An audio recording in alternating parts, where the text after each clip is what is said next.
Are you tired of watching countless YouTube videos, listening to English podcasts, and still finding yourself stuck, unable to speak English fluently?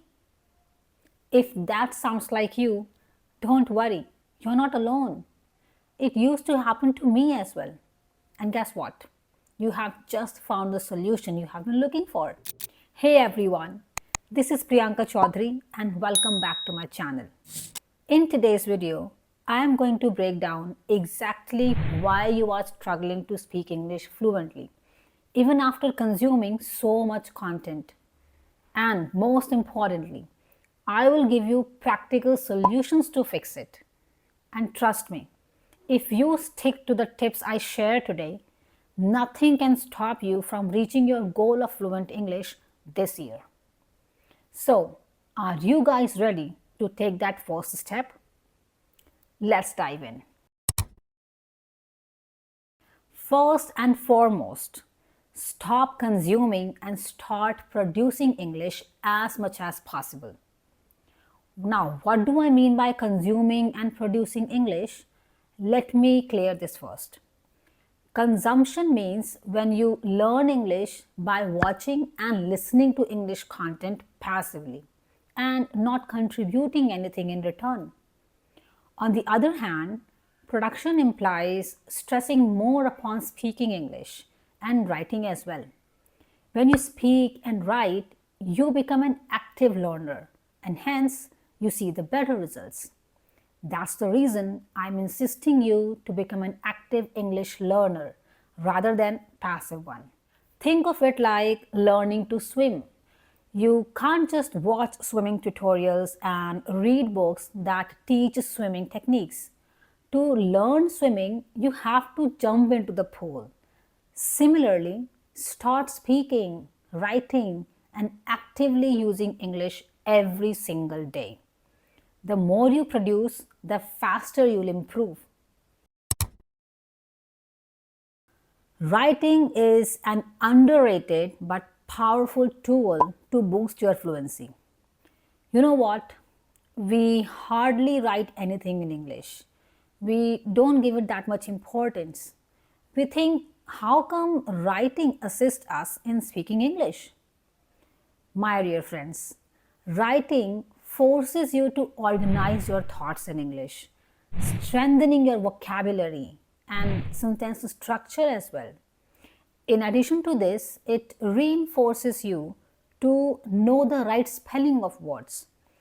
As we are not in the habit of writing, we are lagging behind in organizing our thoughts and we run out of words and we fail to frame sentences. Now the question is, what should we do to develop this habit of writing in English? Well, what I suggest is you should start keeping a simple daily journal in English.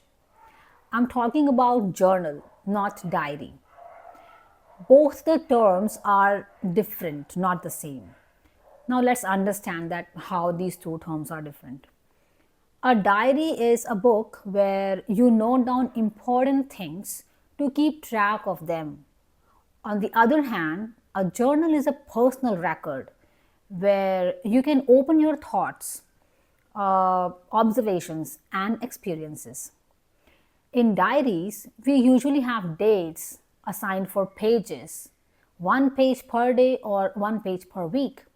On the other side, journals don't have dates assigned for pages. Now I hope you got the difference and why I am asking you to keep a journal, not a diary. So start writing about your day, thoughts, feelings, or plans. I would suggest you do this before sleeping at night or whenever you are free and feel like sharing your feelings and thoughts with someone. So from today, promise me that you are going to write something down in your journal and you will do this more often. Listening to English songs is a fun, easy way to improve pronunciation and vocabulary. But don't just listen, sing along. Now, why I am asking you to start singing and listening to English songs? It is because, first, that you won't be feeling bored while learning, and second thing, singing improves your intonation, rhythm, and pronunciation of words. It helps you catch the flow of natural English. And let's be honest, it's totally fun. I have tried it personally for improving my pronunciation, rhythm, and intonation. That's the reason I can bet that you will also enjoy learning English in this way. Have a look at this clip. It's getting late. I'm making my way over to my favorite place. I gotta get my party moving, shake the stress away. I wasn't looking for no party when you looked my way. Possible candidate, yeah. You can begin with slower songs like Ed Sheeran or Adele.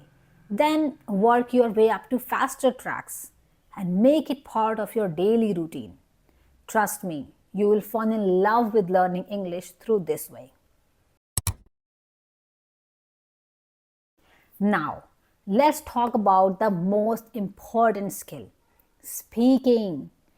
Here are 4 powerful techniques you can start using today to practice consistently. Here comes the first one, shadowing technique. Shadowing means listening to someone speak in English and immediately repeating what they say, mimicking their tone and pronunciation. It actually trains your ears and mouth to work together. For this purpose, you can try using podcasts, YouTube videos, or speeches. You just need to pause and repeat. And if you want to know more about this technique and how it actually works, don't miss out watching this video of mine, wherein I have demonstrated it really well. Technique number 2 is self-talk. Means here you have to talk to yourself. That is what self-talk means. You can do it in 2 ways, either private or inner talk. Now, talking to yourself might sound a little funny, but it actually works wonders. I have done this multiple times and it truly worked for me. Just describe what you're doing, plan your day out, or even argue with yourself, all in English. If you're shy, whisper or do it mentally. The key here is to constantly form sentences in English, even if no one is listening. Let me remind you, you want to be fluent in English by this year. That's what your goal is. So make a promise to yourself that now onwards, you will be speaking in English to yourself, whether mentally or privately. Remember, you have to become an active English learner this time, not a passive one.